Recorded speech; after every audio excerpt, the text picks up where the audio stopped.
ሰው የሚጸድቀው ጽድቅ ተቆጥሮለት እንጂ ጽድቅን ሰርቶት አይደለም። ስለዚህ ለዚህ ደግሞ መሰረት የሚሆነው እምነት ነው። ያለ ሥራ በእምነት ይጸድቃል ሰው እና መጀመሪያ የተጠቀሰው የአብርሃም ታሪክ ሲሆን ከዘፍጥረት ምዕራፍ 15 ቁጥር 6 ላይ አብርሃም በእግዚአብሔር አመነ ጽድቅም ሆኖ ተቆጠረለት የሚለው በማስረጃነት ቀርቧል። ሁለተኛው የተጠቀሰው የዳዊት መዝሙር ሲሆን እግዚአብሔር ያለ ሥራ በእምነት ጽድቅን ስለሚቆጥርለት ሰው ብፅዕና የተናገረው ተጠቅሷል።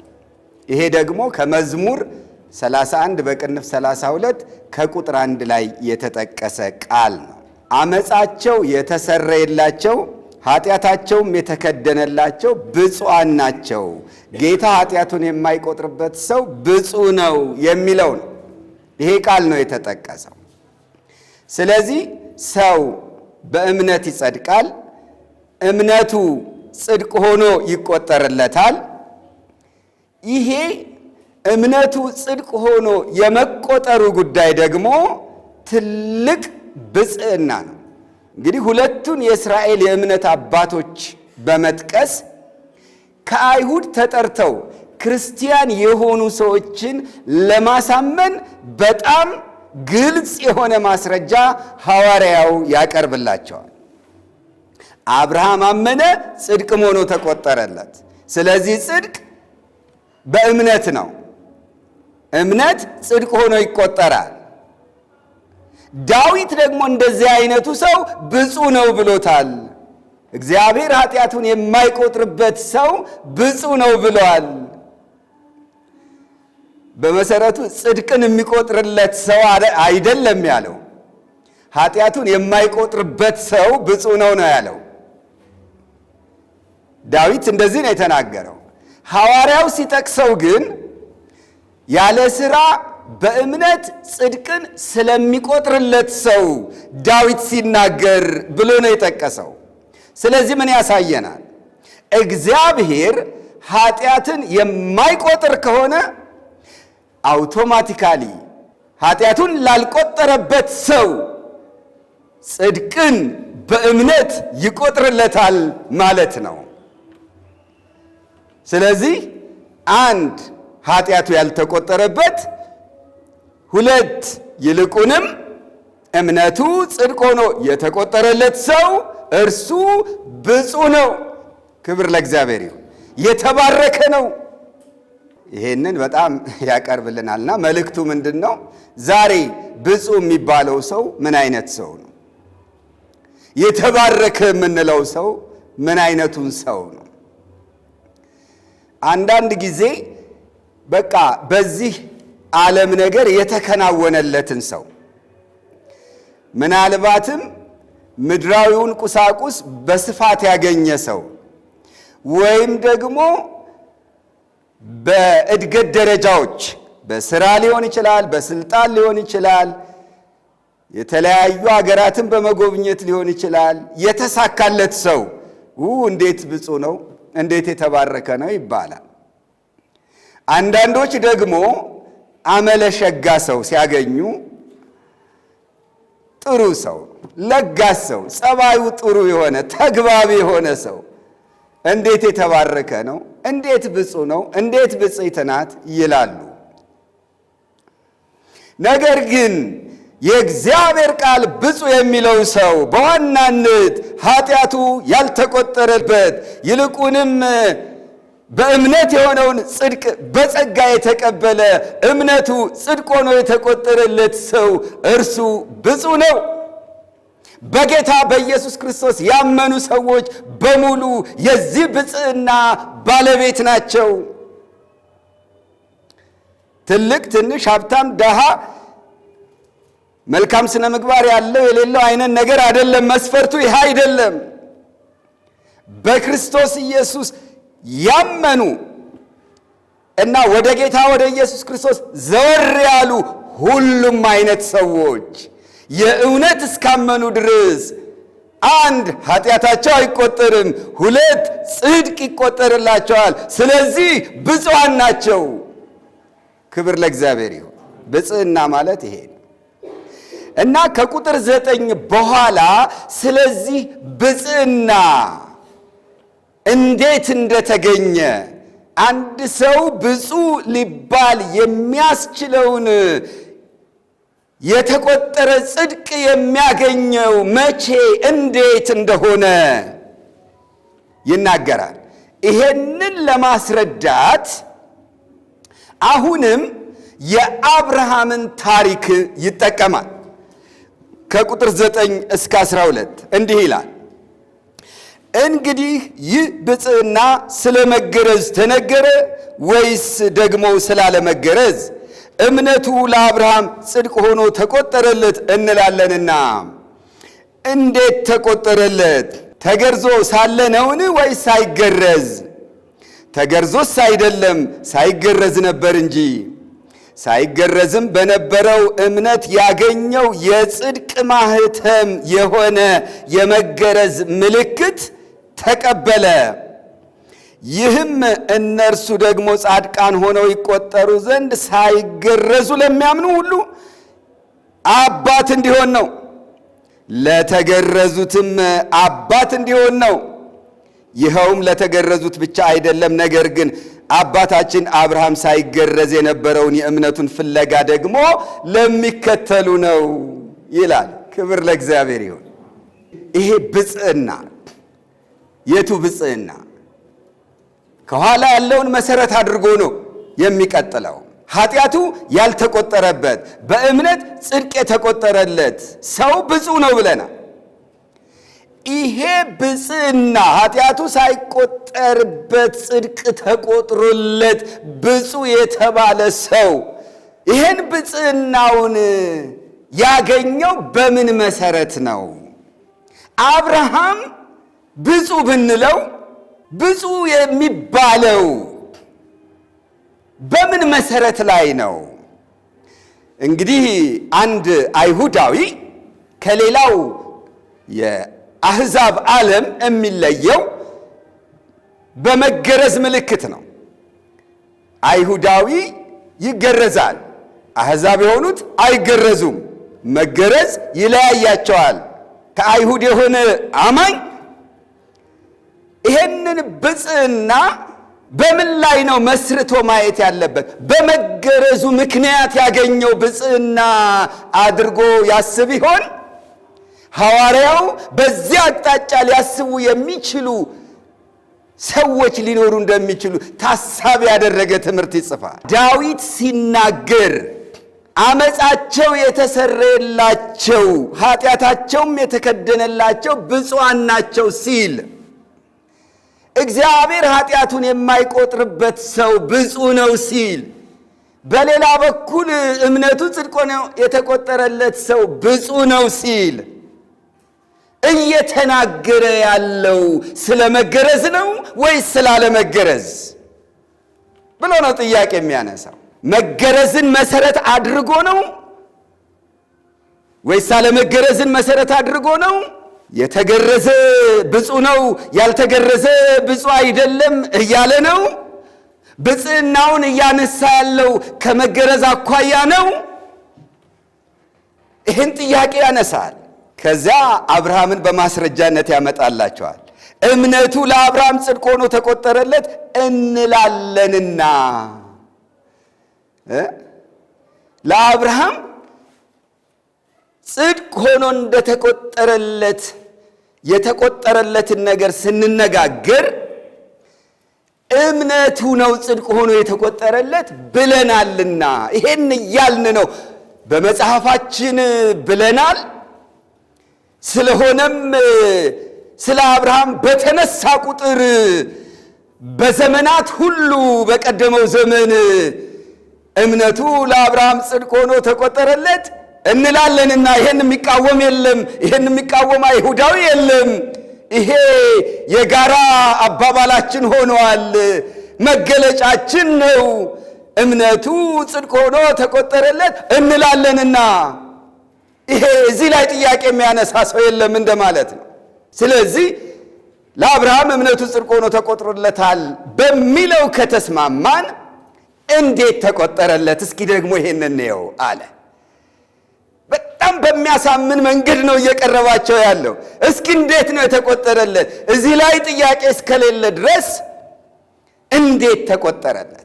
ልብ በሉ፣ መቼ ተቆጠረለት አይደለም የሚለው፣ እንዴት ተቆጠረለት ነው የሚለው።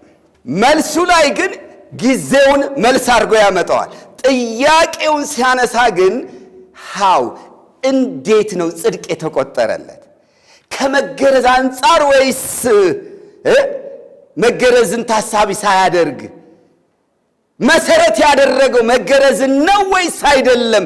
እንዴት ነው እግዚአብሔር ለአብርሃም ጽድቅን የቆጠረለት ይልና ልክ መልሱን ሲሰጥ ጊዜውን ያነሳል። ጊዜውን ማንሳቱ እንዴት እንደተቆጠረለት ለማሳየት ጠቃሚ ስለሆነ ማለት ነው። ምን አለ? ቁጥር 10 ላይ ተገርዞ ሳለ ነውን ወይስ ሳይገረዝ የሚል ተጨማሪ ጥያቄ አነሳ። ተገርዞስ አይደለም ሳይገረዝ ነበር እንጂ አለ። ባልተገረዘበት ሁኔታ ማለት እኮ ነው። እግዚአብሔር ለአብርሃም እምነቱን ጽድቅ አድርጎ ሲቆጥር መገረዝ የሚባል ነገር በሌለበት፣ ስለ መገረዝ ለአብርሃም ባልተናገረበት፣ አብርሃም ባልተገረዘበት ሁኔታ፣ ምንም ነገር በሌለበት ሁኔታ እምነቱን ጽድቅ አድርጎ ቆጥሮለታል። እንግዲህ እንደምናውቀው በመጽሐፉ እንኳን ስለ መገረዝ ለአብርሃም መመሪያ ትእዛዝ የተሰጠው ዘፍጥረት 17 ላይ ነው። እምነቱን ጽድቅ ሆኖ የተቆጠረለት ግን ዘፍጥረት ምዕራፍ 15 ላይ ነው። ስለዚህ በዛ ሰዓት ላይ አብርሃም እንደ ማንኛውም አሕዛብ በዓለም ላይ እንዳሉ ሕዝቦች ያልተገረዘ ሰው ነው። እምነቱ ጽድቅ ሆኖ በተቆጠረበት ጊዜ መገረዝን በፍጹም እግዚአብሔር ታሳቢ ሊያደርገው አይችልም ጽድቅን ለመቁጠር። ለምንድን ነው ይህን እግዚአብሔር ያደረገው? ቁጥር 11 ላይ ለራሱ ለአብርሃም ብቻ ሳይሆን ወደፊት የሚመጡ አማኞችን ጭምር ታሳቢ አድርጎ እንደሆነ ይገልጽልናል። የአጋጣሚ ጉዳይ አይደለም። እግዚአብሔር መገረዝ የሚባለውን ሕግ እንደሚሰጠው ረስቶት አይደለም። ባልተገረዘበት ሁኔታ እንደ ማንኛውም የዓለም ሕዝብ በሆነበት ሁኔታ ጽድቅ አድርጎ እምነቱን ጽድቅ አድርጎ ለአብርሃም ሲቆጥርለት ይሄን ያደረገው በእቅድ ነው። ለምንድን ነው ሲባል ቁጥር 11 ላይ ሳይገረዝ በነበረው እምነት ያገኘው የጽድቅ ማህተም የሆነ የመገረዝን ምልክት ተቀበለ። ይህም እነርሱ ደግሞ ጻድቃን ሆነው ይቆጠሩ ዘንድ ሳይገረዙ ለሚያምን ሁሉ አባት እንዲሆን ነው። ክብር ለእግዚአብሔር ይሁን። ከመገረዝ በፊትም ይሁን ከመገረዝ በኋላ፣ በሌላ አባባል የመገረዝ ሕግ ከመሰጠቱ በፊትም ይሁን የመገረዝ ሕግ ከተሰጠ በኋላ ሳይገረዙ ግን እግዚአብሔርን የሚያምኑ ሰዎች ቢኖሩ እነሱም ጽድቅ ሆኖ ይቆጠርላቸው ዘንድ ለነሱም አብርሃም አባት ይሆን ዘንድ ባይገረዙም ወደ እምነት እስከመጡ ድረስ አብርሃም አባታቸው መሆን ይችል ዘንድ በእቅድ እግዚአብሔር እምነቱን ጽድቅ አድርጎ ቆጠረለት። በኋላ ላይ እምነትም ከዛ መገረዝም ይለየዋል አይደል? ከአሕዛብ ሁለቱም ይለዩታል። እግዚአብሔርን ያምናል አንድ፣ እግዚአብሔርን ለማመኑ ደግሞ ምን አለው? መገረዝ አለው። በኋላ ሁለቱም ይለዩታል። ግን ለመጽደቁ ወይም ጻድቅ ሆኖ ለመቆጠሩ ከሁለቱ የትኛው ነው ወሳኙ? እምነቱ ነው። ስለዚህ ባይገረዙም የአብርሃምን እምነት የሚያምኑ ሰዎች ሳይገረዙ እምነታቸው ጽድቅ ሆኖ የሚቆጠርላቸው መሆኑን ለማረጋገጥ ለእነሱም አባት እንዲሆን አብርሃም ሳይገረዝ እምነቱ ጽድቅ ሆኖ ተቆጠረለት። ክብር ለእግዚአብሔር። ታዲያ መገረዝ ምንድን ነው?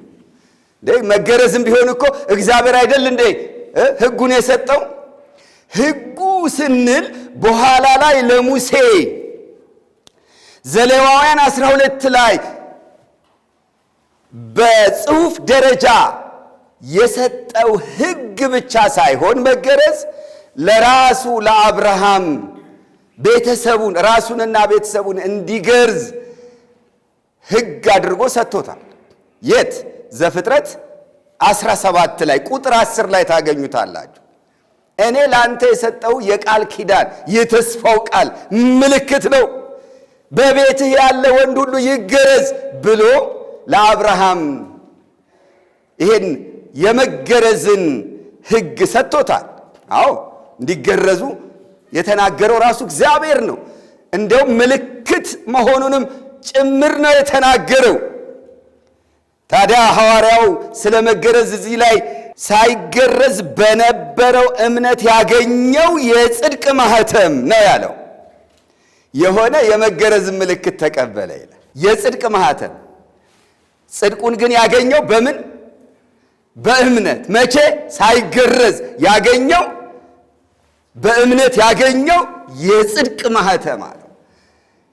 ያ እግዚአብሔር የቆጠረለትን ጽድቅ ሲያመለክት እንዲኖር እንደ ማስረጃ እንዲሆን እንደ እግዚአብሔር ማህተም በስጋው ላይ ያረፈ የእግዚአብሔር ማህተም ሆኖ እንዲታይ ነው የመገረዝ ሕግ የተሰጠው። ምን ማለት ነው? አንድ ሰው የተገረዘ ነው ሲባል ምን ያሳየናል? ያመነ ነው ይለናል መጀመሪያ። ቀጥሎስ ስላመነ እምነቱ ጽድቅ ሆኖ የተቆጠረለት ሰው ነው ይላል። ማረጋገጫው ይሄው መገረዝ ይባላል። የመገረዝ ምልክት አለው ይሄ ሰው ይባላል።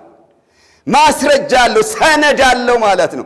ለመጽደቁ እግዚአብሔር እምነቱን ጽድቅ አድርጎ ለመቁጠሩ መገረዙ እንደ ማስረጃ ይሆንለታል። ለአብርሃም እንዲህ ነው። አሁን ወደ እኛ እንምጣ። በእኛ ዘመን በአዲስ ኪዳን ዘመን መገረዝ ምንድን ነው የሚለውም ማየት አለብን። እንዳለ ቃል በቃል የስጋን ሸለፈት ማስወገድ ነው እንዴ? አይደለም። ታዲያ ምንድን ነው? ያው እንደሰማ ነው ሮሜ 2 ላይ ተተርጉሞልናል። በቆላሲስ ምዕራፍ 3 ላይም ተገልጿል፣ ተብራርቷል። መገረዝ ሐሳቡ ምንድን ነው? በአዲስ ኪዳን አሮጌውን ሰው ማስወገድ በመስቀሉ ሥራ አይደል? የሥጋና የዓለም የሆኑ ነገሮችን ቆርጦ መጣል፣ መግፈፍ ተብሏል። ማስወገድ ተብሎ ተጠርቷል። ይሄ ነው። ስለዚህ አንድ በእምነት የጸደቀ ሰው ወይም እምነቱ ጽድቅ ሆኖ የተቆጠረለት ሰው በሕይወቱ ላይ የጽድቅ ማህተም ያስፈልገዋል። የጽድቅ ማህተም ሊኖርበት ይገባል። የመገረዝ ምልክት ሊኖርበት ይገባል። ለኛ ለአዲስ ኪዳን ሰዎች ምን ማለት ነው? የሥጋን መሻት ማስወገድ አይደል? ዓለማዊነትን እና ኃጢአተኝነት ወይም የሥጋ የሆነውን ነገር ከኛ ማስወገድ፣ መራቅ በፍሬው መታየት አለበት ማለት ነው።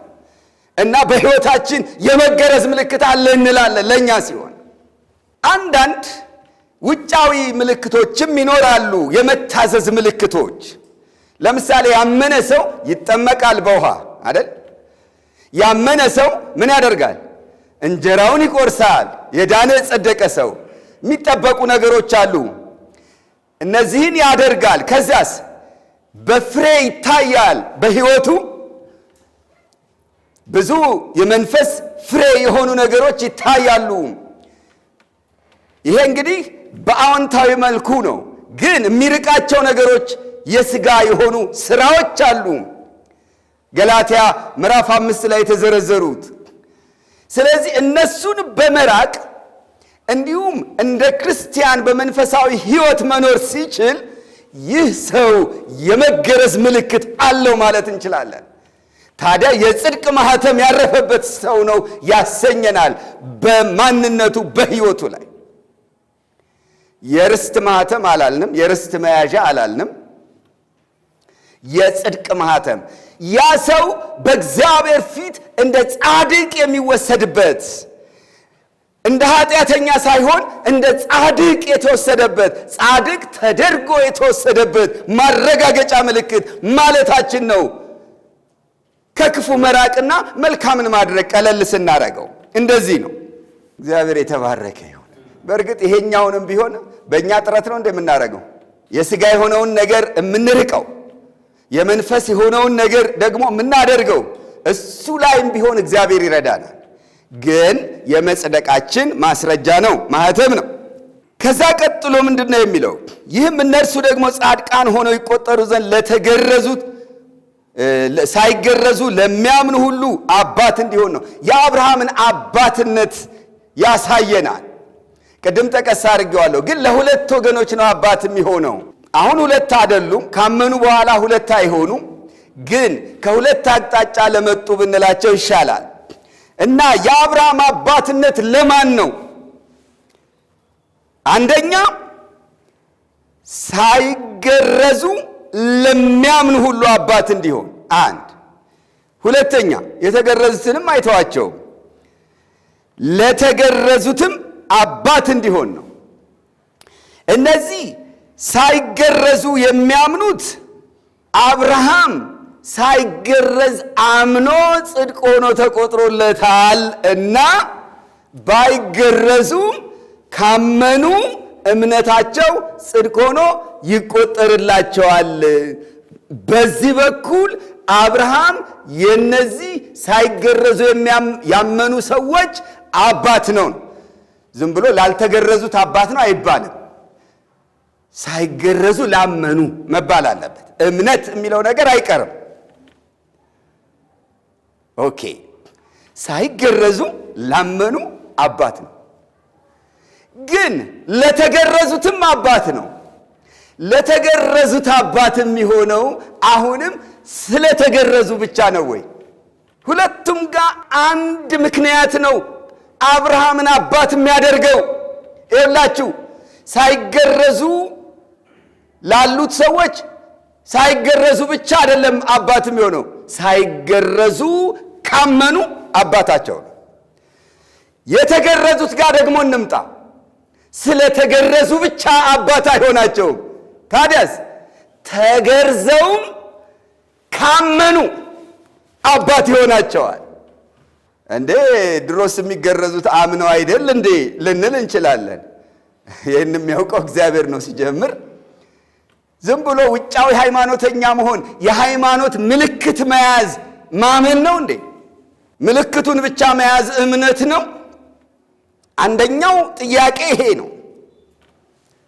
ሁለተኛው እነዚህ ሰዎች እምነታቸው በዚህ በጸጋው ዘመን እንዲሁ የአብርሃም አምላክ እግዚአብሔር ያህዌህ አንድ አምላክ ነው ብሎ ማመን ብቻ አይደለም። ይህ እግዚአብሔር የተስፋውን ቃል ይፈጽም ዘንድ ልጁን ኢየሱስ ክርስቶስን ወደ ዓለም ልኮአል። የኃጢአት ዕዳ ተከፍሏል። በኢየሱስ ክርስቶስ በማመን የሚሆነው የእግዚአብሔር ጽድቅ ተገልጧል። የሕጉ ዘመን አልፏል። የጸጋ ዘመን ገብቷል። ስለዚህ እነዚህ ከአይሁድ የሆኑ የተገረዙ ሰዎች ማመን አለባቸው ስንል ዝም ብሎ እግዚአብሔር አንድ አምላክ ነው ብቻ ሳይሆን በኢየሱስ ክርስቶስ በልጁ ማመን አለባቸው ማለታችን ነው። ስለዚህ ቢገረዙም መገረዛቸው ብቻ የአብርሃም ልጅ አያደርጋቸውም። አብርሃምም እነሱ ስለተገረዙ ብቻ አባት አይሆናቸውም። ታዲያስ በኢየሱስ ሲያምኑ ነው ለተገረዙት እንኳ አባት የሚሆነው። እግዚአብሔር ይመስገን። ስለዚህ አንድ አረገን ማለት ነው ሁላችንን። ይኸውላችሁ ምን እንደሚል ስሙ። ቁጥር 12 ላይ ለተገረዙትም አባት እንዲሆን ነው ካለ በኋላ ይኸውም ለተገረዙት ብቻ አይደለም፣ ነገር ግን አባታችን አብርሃም ሳይገረዝ የነበረውን የእምነቱን ፍለጋ ደግሞ ለሚከተሉ ነው ይላል። ይሄ የሚመለከተው የተገረዙትን ነው። ቁጥር 12 ላይ ያለው አንድ ላይ ነው ማንበብ ያለባችሁ እንዳንነጣጠለው። ሐሳቡን ስለምንነጥል ለአሕዛብ ይመስለናል ብዙ ጊዜ ነው። ለተገረዙት አባት እንዲሆን ነው ካልን በኋላ ይኸውም ለተገረዙት ብቻ አይደለም ሲል ስለተገረዙ ብቻ አይደለም ማለት ነው ሐሳቡ። ነገር ግን አባታችን አብርሃም ሳይገረዝ የነበረውን ተገርዘውም ማለት ነው ተገርዘው ራሱ ግን ሳይገረዝ የነበረውን የእምነቱን ፍለጋ ደግሞ ለሚከተሉ የተገረዙ ሰዎች አይሁዳውያን አባት እንዲሆን ነው የሚለው። ስለዚህ አሕዛብ ስላልተገረዙ ብቻ አባት አይሆናቸውም፣ ሲያምኑ አባት ይሆናቸዋል። የተገረዙት አይሁድ ደግሞ ስለተገረዙ ብቻ አባት አይሆናቸውም፣ ስላመኑ አባት ይሆናቸው። ስለዚህ የአብርሃም አባትነት በዚህ በጸጋው ዘመን መሰረት የሚያደርገው እምነትን እንጂ መገረዝን አይደለም። ስለዚህ ብፅዕናው የሚመሰረተው በእምነት ላይ ነው እንጂ በመገረዝ ላይ አይደለም፣ በሌሎች ስርዓቶች ላይ አይደለም፣ በማህተሞች ላይ አይደለም፣ በምልክቶች ላይ አይደለም። ዋናው ነገር ምንድነው? እምነት። የእምነት ጽድቅ ነው የምናወራው። ስላመንን በሚመጡ ነገሮች ላይ፣ ስለ ጸደቅን በሚመጡ ነገሮች ላይ ብፅዕናውን አንመሰርተውም። ብፅዕናው በእምነት ብቻ ይገኛል። ይሄ ነው። ሁለተኛው ክፍል ደግሞ